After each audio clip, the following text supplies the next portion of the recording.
여러분, 예수님이 누구신가에 대한 그런 질문은요, 요한복음뿐만 아니라 성경을 읽는 모든 독자가 늘 반드시 해야 될 질문일 겁니다.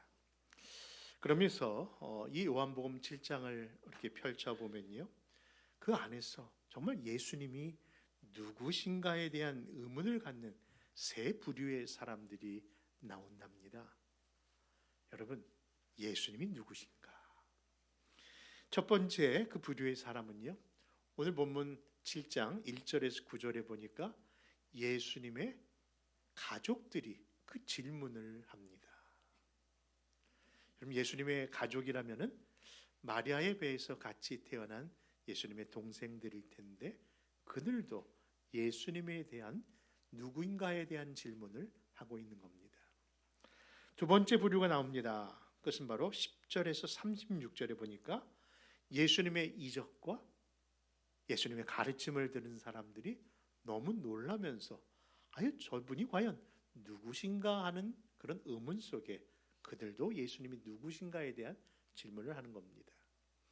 그리고 오늘 본문 세 번째에 해당하는 40절에서 51절에 보니까 소위 높은 정치적 지도자들, 더 나아가 성경을 가장 많이 알고 연구한다는 종교 지도자들도 과연 예수님이 누구신가에 대한 의문 가운데 예수님에 대한 그런 질문을 스스로 그리고 판단을 하고 있는 것을 보게 됩니다.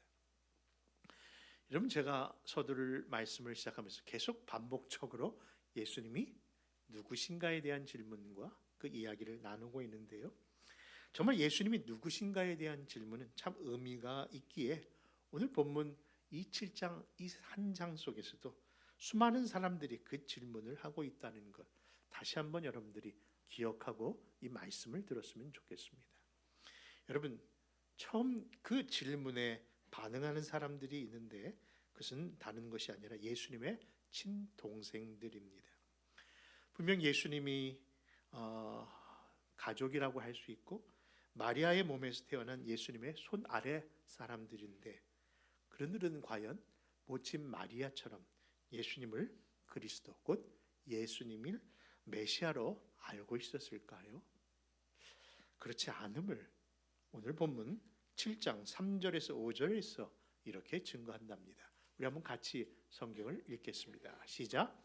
그 형제들이 예수께 이르되 당신이 행하는 일을 제자들도 보게 여기를 떠나 유대로 가소서. 스스로 나타나기를 구하면서 묻혀서 일하는 사람이 없나니 이 일을 행하려 하거든 자신을 세상에 나타내소서 하니 이는 그 형제들까지도 예수를 믿지 아니함이로라. 이처럼 예수님의 가족들이 예수님이 누군지를 모르고 있습니다. 그리고 두 번째 그룹이 있다고 했습니다. 그들은 성전에서 예수님의 가르침에 놀란 사람들입니다. 아니, 어찌 이 가르침이 이렇게 대단한가? 아니, 그가 정말 어떤 학문을 배운 자가 아닐진데 이 글을 또 어떻게 안다는 것일까? 그런 의문 속에 랍비들과 달라도 너무나도 다른 예수님을 보면서 예수님의 가르침 자체를 인정하는 사람들의 고백입니다. 그런데 그 말씀이 14절에서 16절까지 어떻게 나타나는가를 한번 또 보시기 바랍니다. 시작. 이미 명절의 중간이 되어 예수께서 성전에 올라가사 가르치시니 유대인들이 놀랍게 여겨 이르되 이 사람은 배우지 아니하였거늘 어떻게 그를 아느냐 하니 예수께서 대답하여 이르시되 내 교훈은 내 것이 아니요 나를 보내신 이의 것이니라. 여러분, 예수님이 누구신가를 안다는 것은요, 이처럼 가족이라고 해서 아는 것 아니네요. 그리고 예수님의 놀라운 가르침을 들었다고 해서 밝히 아는 것도 아니라는 것을 보게 됩니다. 그렇다면 과연 예수님을 그리스도 곧 하나님의 아들로서 깨닫게 되는 것, 어떻게 이것이 가능한 일일까요? 오늘 이 질문을 비록 제가 여러분들에게 계속 던지고 있습니다마는 반드시 이 자리에 있는 여러분들도 스스로 이 질문을 하고 스스로 그 답변을 바르게 해야 될 줄로 저는 믿습니다. 그런 맥락에서 그 당시 사회적 지위가 높았던 종교적 지도자들은 과연 예수님을 보면서 예수님의 가르침을 들으면서 그들은 과연 예수님을 어떻게 알았을까요? 어떤 분으로 인식했을까요? 그러한 질문을 또 한 번 던지면서 이 세 번째 분류의 사람들은 어떠한지 또 한 본문을 통해서 한번 살펴보겠습니다. 우리 요한복음 7장 41절에서 44절입니다. 시작. 어떤 사람은 그리스도라 하며 어떤 이들은 그리스도가 어찌 갈릴리에서 나게 오겠느냐. 성경에 이르기를 그리스도는 다윗의 씨로 또 다윗이 살던 마을 베들레헴에서 나오리라 하지 아니하였느냐 하며 예수로 말미암아 무리 중에서 쟁론이 되니 그 중에는 그를 잡고자 하는 자들도 있으나 손을 대는 자가 없었더라. 여러분 방금 읽으신 것처럼 그 당시 성경을 가장 잘 알고 또 종교적 지도자라고 볼 수 있는 바리새인들과 그리고 대제사장들이요, 예수님이 누구신가를 제대로 알지 못하고 있음을 보게 됩니다. 그런데 예수님이 어떤 분인가를 알고자 하는 의미도 없을 뿐만 아니라 도리어 그런 예수님을 잡아 죽이려는 모의를 하고 있다는 것을 보게 됩니다. 그러니 요한복음을 시작하면서 1장에서 그 사도 요한은요, 예수님에 대한 이야기를 할 때 이런 표현하고 있지 않습니까? 그가 세상에 계셨으나 세상은 그로 말미암아 지은 바 되었으되 세상이 그를 알지 못하였다. 심지어는 뭐라고 합니까? 자기 땅에 오셨으나 자기 백성이 뭐하지 않았다? 영접하지 않았다는 그 말씀이 정말 응하고 있음을 보게 됩니다. 그런데 그러한 무지와 그러한 불신과 심지어 생사의 위협을 받는 그런 상황 속에 예수님이 지금 계신데 불구하고 예수님이 그들 앞에서 아주 놀라운 선언을 하나 하고 계신 겁니다. 여러분 그것이 무엇이냐고요? 그것이 오늘 본문으로 삼은 요한복음 7장 37절과 38절입니다. 같이 한번 또 읽겠습니다. 시작. 명절 끝날 곧 큰 날에 예수께서 서서 외쳐 이르시되 누구든지 목마르거든 내게로 와서 마시라. 나를 믿는 자는 성령의 이름과 같이 그 배에서 생수의 강이 흘러 나오리라 하시니. 여러분 그렇습니다. 가뜩이나 예수님에 대한 오해로 인해 심지어 생사를 위협받는 그런 상황 속에 있는데 왜 굳이 예수님이 그런 말씀을 하고 계신 것일까요? 그 질문에 대한 답을 요한복음에서는요, 이 구약의 특별한 절기를 통해서 그 답을 이렇게 이어갑니다. 여러분 이것이 요한복음의 특징 중에 하나인데 항상 어떤 사건 속에 어떤 장소를 의미를 부여하고 있고요, 그리고 장소와 함께 항상 절기가 이어져 있음을 이야기합니다. 그래서 다른 복음서와는 달리 이 요한복음서를 통해서 예수님의 공생애가 3년 반이라고 하는 의미를 그 절기의 반복을 통해서 알게 되는 것이거든요. 그만큼 요한복음은요, 그 절기를 유난히 강조하고 있습니다. 여러분 우리가 잘 아는 사건 있지 않습니까? 요한복음 6장에 보니까 보리떡 몇 개죠? 5개와 물고기 2마리를 통해서 몇 천 명이 먹었죠? 5천 명이 먹었죠. 저는 늘 그 얘기를 합니다. 목사님 이왕이면 정확하게 숫자를 좀 얘기하시죠. 뭐 대강 한 몇 년 전 그렇게 얘기하지 말라고 얘기를 좀 종종 듣는데 제가 항상 좀 이렇게 과하게 한 몇십 년 됐습니다. 정확하게 몇 년 됐냐고요. 근데 여러분 저도 그렇게 말 못하는 이유가 성경이 그렇게 얘기하잖아요. 몇 명 먹었다고요? 4,721명 먹은 게 아니라 그냥 5천 명 먹었다고 그러잖아요. 예? 또 다른 데서는 7천 명 먹었다고 그러잖아요. 성경도 이렇게 대략적으로 얘기하시는구나. 여러분 제가 이 말씀을 하는 이유는 그겁니다. 그런데 이 오병이어의 사건 속에 수많은 사람들이 그의 기적을 경험했는데 성경은 그 자체보다 그 기간이, 그 절기가 특별한 절기쯤에 있었다는 것을 강조합니다. 언제인가니? 유월절 기간이었다는 거예요. 여러분 그렇습니다. 유월절의 의미가 뭡니까? 바로 이스라엘 백성들이 그 장자의 죽음에서 문설주에 바른 그 어린 양의 피로 그 재앙이 넘어갔다고 해서 그것을 유월절이라고 하는 것이지 3월, 4월, 5월 그 다음에 뭐예요? 6월 달의 의미가 아니라는 거 오늘 처음 들으신 분들이 있는 것 같아서 네, 여러분 다시 정정해 드립니다. 넘을유, 넘을월 그래서 그 재앙이 넘어갔다고 해서 그 절기를 유월절이라고 부르는 거거든요. 그런 것처럼 그 사실을 통해서 예수님의 뭐를 상징합니까? 그렇죠. 우리 죄를 대속하신 희생의 대속을 상징하는 절기가 바로 유월절인 겁니다. 그런데 이제 그 다음 장에 들어온 이 7장에서 바로 이러한 내용이 나오면서 그 절기를 또한 그 2절에 표현하고 있는데요. 그 절기가 다른 것이 아니라 무슨 절기로 얘기하는 거 아니? 초막절이라고 부릅니다. 여러분 유대 백성들은요 3가지 특별한 절기를 지킵니다. 그 대표적인 것이 유월절이고요. 그리고 이 초막절입니다. 그런데 이 초막절을요 다른 말로 쉽게 장막절이라고도 부릅니다.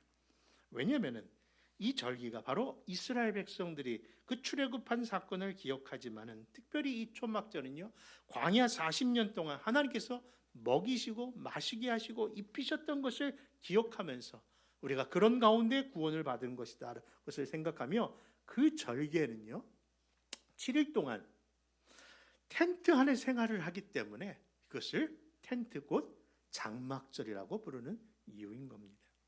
그런데 그 광야 40년 가운데 가장 잊지 못할 일이 뭐냐고 그들에게 물었더니요 그들은 느비딤의 사건에서 그것을 찾는다는 말들을 합니다. 왜냐하면 광야 사막 가운데 마실 물이 없어서 그들이 목말라 죽게 되었던 순간 모세를 원망하고 자기를 이끈 하나님을 원망했던 그 사건 속에 하나님의 그들을 아시고 모세의 지팡이를 통해서 반석에서 물을 내신 그 사건이 그들에겐 영원히 잊지 못할 사건인지라 그 사건이 이루어지는 그 놀라운 느비딤의 사건을 따라 그 후손들은요 그 장막절을 지키는 가운데 매번 행하는 특별한 행사가 있었다고 합니다. 그것이 뭐냐고요? 그것은 바로 그 아침마다 흰옷을 입은 제사장들과 서기관들이요 행렬을 짓습니다. 그리고 레위 사람으로 조직된 찬양대원들이 찬송을 하면서 그 행렬이 성전뜰을 지나 그리고 거리로 나오는 가운데 찬양의 메시지를 전합니다. 그리고 어디까지 그것이 행렬이 이루어지는 거 하니 바로 예루살렘 남쪽 문에 있는 실로암 못까지 오는데 그 실로암 못에 오면요 그 제사장들이 준비한 그 물병에다가 물을 담습니다. 그리고 다시 그 물을 가지고 어디로요? 예루살렘 성전으로 돌아오는 행렬을 하는 겁니다.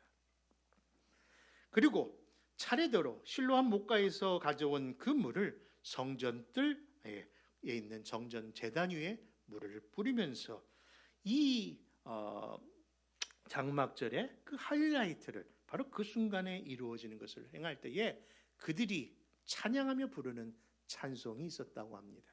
그 찬송이 뭐냐고요? 그것은 바로 이사야서 12장에서 이렇게 말씀합니다. 우리 한번 같이 2절에 3절의 말씀을 읽는데 그냥 성경으로 읽는다고 생각하지 마시고 우리도 그 초막절을 참여하는 그런 마음을 가지고 마치 찬양하듯 감정을 좀 살려서 여러분들 한번 읽겠습니다. 시작. 보라 하나님은 나의 구원이시라. 내가 신뢰하고 두려움이 없으리니 주 여호와는 나의 힘이시며 나의 노래시며 나의 구원이시니라. 그러므로 너희가 기쁨으로 구원의 우물을 내서 물을 기르리로다. 아멘. 바로 이 말씀이 초막절 행사의 가장 절정의 행사입니다. 그런데 이 행사는요 바로 일주일간 바로 하루 전 6일 동안 하고 마지막 날은 이 물의 행사가 이루어지지 않는데 그 순간에 갑자기 예수 그리스도께서 그 중심에 서서 뭐라고 외치신고 하니 방금 우리가 읽었던 말씀 명절 끝날 곧 큰 날에 예수께서 서서 외쳐 이르시되 누구든지 목마르거든 내게로 와서 마시라. 나를 믿는 자는 성경의 이름과 같이 그 배에서 생수의 강이 흘러 나오리라. 여러분 이는 우리가 서두에 계속해서 했던 질문처럼요, 예수님이 과연 누구신가에 대한 그 모든 인류의 질문에 대하여 예수님 스스로가 내가 바로 그들에게 어떠한 존재인가를 드러내는 귀한 선포였던 겁니다. 여러분, 예수님이 누구십니까? 영혼의 목마름, 육신의 모든 목마름을 채워줄 수 있는 생수의 강 같은 생명의 물이신 분이 바로 우리 주 예수 그리스도이십니다. 여러분, 이는 마치 이미 표현했던 것처럼 요한복음 6장에서 보리떡 5개와 물고기 2마리로 5,000명을 먹이실 때에 영원한 생명의 떡이 무엇인지를 가르쳐 주신 것처럼 이제 7장에서는요, 성전에 흘러내는 그 물의 의식을 통해 초막절의 마지막 그 일의 영원한 생수가 바로 자신임을 선포하고 있는 겁니다. 그러므로 사랑하는 성도 여러분, 우리 주위에 정말 목마름에 지쳐 있는 분이 있다면 그분에게 예수 그리스도를 전하십시오. 아니, 이 시간 내 삶 가운데 삶의 의미와 목적이 무엇인지 몰라 삶의 갈증이 있는 분이 계시다면요, 바로 오늘 이 시간이 주님께 나오는 시간입니다. 왜냐하면 예수님께서 누구든지 목마르거든 내게로 와서 마시라고 우리에게 초청하고 있기 때문입니다. 여러분, 삶 가운데 사랑과 관계에 대한 목마름에 허덕이시는 분 계십니까? 그 해결도 바로 예수 그리스도이심으로 믿으시기 바랍니다. 불안과 스트레스로 일어나는 평안과 안식이 없는 그 갈증도 오직 예수 안에 있음을 믿으십시오. 여러분, 늘 해소되지 않는 갈증과 목마름은 홀로 결코 이 문제를 해결할 수 없고 모든 문제의 해결자이신 예수 그리스도 앞에 나오는 길밖에 없는 겁니다. 여러분, 성경 가운데 특별히 구약에 보니까요, 하나님의 말씀대로 준행하라고 하시는 그런 본문이 많은데요, 그리고 그 말씀에 순종한 그런 많은 구약의 선진들이 있는데요, 그들을 표현하는 표현은요, 준행하라 그리고 준행하더라입니다. 하나님의 말씀대로 준행했다, 준행하겠습니다, 그 표현입니다. 근데 그 표현이 히브리어로 보니까 아샤라고 하는 단어입니다. 아샤. 그것을 풀어놓은 뜻을 살펴보니까 이렇게 표현하고 있네요. 먼저 행동하면 그 뜻을 깨닫게 된다. 그러니까 준행하면요, 비록 그 뜻을 모르지만 그 뜻을 따라 행동하면 나중에 그 뜻을 깨닫게 된다는 겁니다. 그 준행이란 아샤라는 단어가 특별히 신약 가운데서는 뭐라고 표현되어 있냐면요, 복종 혹은 순종이라는 단어로 기록되어 있습니다. 그러니까 그 의미가 무엇인지 여러분들 잘 아실 줄 압니다. 그런데 성경에는요, 복종과 순종만 있는 것이 아니라 또 다른 의미에서 표현되고 있지 않지만은 또 다른 준행의 단어가 있는 것을 발견했습니다. 그것은 다른 것이 아니라 묵종입니다. 묵종. 다시 말해서 지금은 이해가 되지 않아도 때가 되면 알게 하시는 그 약속을 믿고 말없이, 그렇죠? 묵묵하게 그저 순종하는 것을 뭐라고 한다? 묵종이라고 한다는 겁니다. 여러분, 창세기 7장에 보니까 노아에게 하나님께서는 방주를 지으라고 하십니다. 근데 그 말씀대로 노아가 그 말씀에 준행하였더라. 그때 그 단어가 아샤고 그것이 바로 묵종이었습니다. 창세기 22장에 아브라함에게 허락하신 아들 이삭인데 그 아들을 하나님이 지정한 모리아 산에 바치라고 하십니다. 그때 그 아브라함이 그 이삭을 정말 제물로 바치는 그 모습을 성경은 아샤, 준행했다고 하는데 그 역시 그것도 묵종이었음을 보게 됩니다. 여러분, 복종은 뭐고 순종은 뭐고 묵종은 뭔가? 여러분 곰곰이 한번 생각해 보면요. 어떤 권위자 앞에 반드시 예스해야 될 것을 우리는 복종이라고 하고, 그 어떤 권위자가 없음에도 불구하고 이것을 돌아보니 이렇게 하는 것이 낫겠다 스스로 생각해서 그 마음속에 따르는 것을 순종이라고 한다면요, 묵종은요 그 어떤 것 없이 오직 그분의 약속과 그분에 대한 신뢰 속에 묵묵히 순종하는 것이 묵종인 것을 보게 됩니다. 그런 의미에서 생각해 보니까요, 순종 차원에서 가장 높은 차원이 묵종이더라고요. 사랑하는 성도 여러분, 현재 내 생각, 내 상식으로는 도저히 이해가 되지 않을지라도 하나님께서 우리에게 허락하신 말씀에는 여러분 복종, 순종 그리고 묵종으로 나아가는 저와 여러분 되시기를 바랍니다.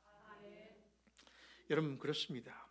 우리의 인생과 우리의 삶 속에 그저 홀로 내버려 두지 아니하시고요, 반드시 내가 너와 함께 하신다는 하나님의 약속을 정말 믿는다면요, 그 하나님은 말로만 하신 것이 아니라 예수 그리스도의 영이신 성령님께서 우리와 함께 하시기 때문에 성령이 인도하시는 그 길은 가장 좋은 길이고 그 길은 가장 완전한 길이기에 그것은 결국 가장 복된 길인 줄 믿는 겁니다.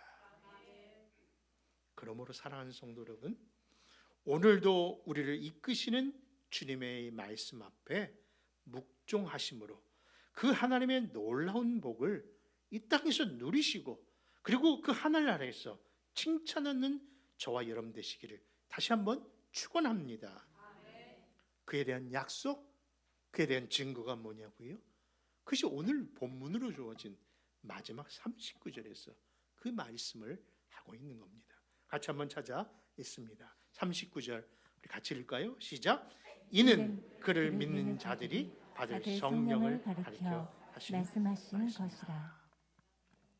그러므로 서두에 드린 질문처럼요, 요한복음이 말하는 예수님이 누구신가에 대한 계속적인 질문은 결국 우리 모든 인생이 누구를 따라가야 되며 누구와 함께 동행해야 되는가를 가르쳐 주시는 우리에게 가장 복된 그런 소식이었음을 알게 되기에, 그 일의 확답이시고 그 일의 증거이시고 그 일의 보증 되시는 예수 그리스도의 영이신 성령 하나님을 따르고 그분과 함께 누리며 그분을 증거하는 것이 가장 복된 삶인 줄 믿으시고요, 그 일에 힘도 얻으시고 능력도 얻으시는 그런 가장 성령 충만한 그런 성도요, 그런 사순절 기간 다 되시기를 주 예수의 이름으로 축원드립니다.